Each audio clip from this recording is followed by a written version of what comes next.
She was promised a union of empires. But she became the bride of death itself. The queen who married a corpse. The wedding that doomed a kingdom. In the misty highlands of the twin empires of Eriador and Solara, a grand union was orchestrated. It was the dawn of the Seventh Age, a time of fragile peace balanced on the edge of a knife. The pact was to be sealed not with ink, but with blood and vows. Princess Ilara of the Sunstone Throne, radiant and revered, was betrothed to Prince Valerius of the Iron Peaks, a man she had never met but whose union promised to forge a single, unbreakable dynasty. Their wedding was foretold by the seers of the Crystal Spire, a prophecy that spoke of a celestial alignment that would grant the new kingdom 1,000 years of prosperity.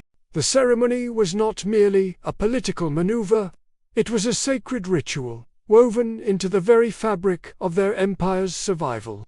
The date was set, the guests had arrived, and the air buzzed with the anticipation of history being made. The fate of millions rested on this single, gilded night. But fate is a cruel and fickle master. The night before the grand ceremony, as the twin moons cast an ethereal glow over the palace, a chilling silence fell over the royal wing. Prince Valerius, the celebrated groom, the future king, was found in his chambers, lifeless. There was no sign of struggle, no poison detected, just an unnatural stillness that defied explanation. Panic, cold and sharp, pierced the heart of the court. The prophecy, however, was absolute. The ritual could not be stopped. The seers, their faces grim and shadowed, declared that the celestial alignment waited for no one. The union had to be completed before the dawn, or the prophecy would twist into a curse, dooming both empires to an eternity of darkness and war. The law of the ancients was unyielding. The bride must be wed, with or without a living groom. And so, as the first light of dawn threatened to break the horizon, Princess Ilara was led not to a joyful altar, but to a chamber of dread. The air was thick with the scent of ceremonial incense and the colder, sweeter smell of death. She was forced to stand before the corpse of Prince Valerius, his body propped up on a macabre throne, dressed in his wedding finery. His eyes, once said to be as sharp as a hawk's, were now dull, empty voids. His skin, pale and cold, was a stark contrast to the vibrant silks he wore. The priests, their voices trembling, began the ancient rite. The scene was a grotesque parody of a wedding. The grand hall, meant for celebration, was now a tomb. The silence was deafening, broken only by the monotone chanting and the sound of Ilara's own ragged breathing. You could almost feel the weight of the moment, the crushing despair that settled over everyone who witnessed it. With trembling hands, guided by the high priest, Ilara was made to place the wedding ring on the cold, stiff finger of the dead prince. A collective gasp, quickly stifled, echoed through the hall. She was pronounced his wife, queen of a united empire with a dead king. The prophecy was fulfilled, but at a cost that no one had foreseen. As the final words of the ritual were spoken, a strange, unnatural wind swept through the palace, extinguishing every candle and plunging the throne room into absolute darkness. In that suffocating blackness, a sound emerged that would haunt the survivors for the rest of their days. It was a soft, melodic laugh, but devoid of all joy.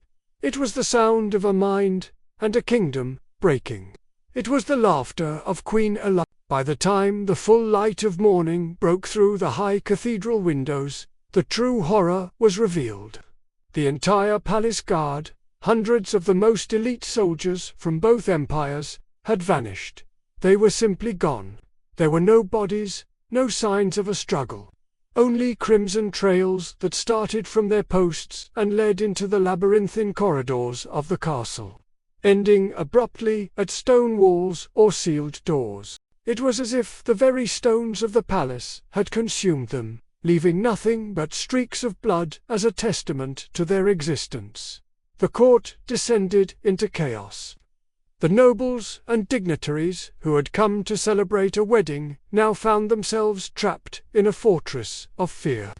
A gilded cage, where the guards had been replaced by an unseen, malevolent presence. The silence that followed was heavier than any scream, a profound emptiness where a bustling royal court once stood. Now, listen closely. They say that the prophecy was never about a union of empires.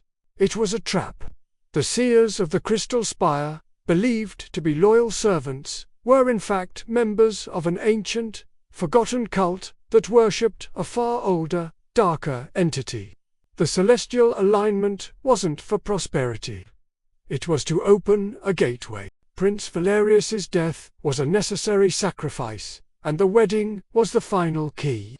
By binding a living royal soul to a dead one at that precise moment, they didn't just fulfill a prophecy, they shattered the veil between worlds. The entity, drawn by the scent of royal blood and broken vows, answered the call. Queen Alara was not just a grieving bride, she had become its vessel, its anchor in the mortal realm. The laughter was not hers, but the gleeful cry of a shadow that had finally been set free. The aftermath was swift and brutal. The United Kingdom of Eredor and Solara, born from a corpse wedding, collapsed before it could even draw its first breath. Fear and paranoia spread like a plague.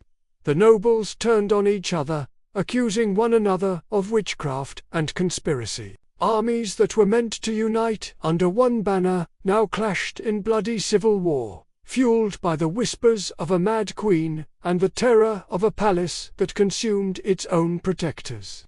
The great cities fell into ruin, the fields were salted with blood, and the promised thousand-year reign became a thousand-year nightmare. Historical records from that period are fragmented, scorched, and filled with panicked scribbles about the laughing queen and the palace that bleeds. The kingdom, forged in a moment of dark ritual, was unmade just as quickly. Its legacy a chilling, cautionary tale whispered by old women to frighten children.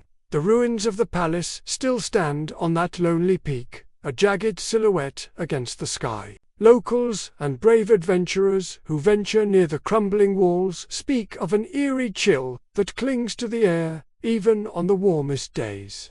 They say, if you listen carefully when the wind howls through the empty halls, you can still hear it. A faint, melodic sound that drifts from the heart of the ruins. It's the echo of a queen's laughter, a sound that marks the tomb of two dead empires. But what of the entity that was summoned that night? Did it vanish when the kingdom fell, or is it still there, waiting in the shadows of the stones, hungry for another soul to claim? What happens when a new kingdom rises, and another prophecy is made?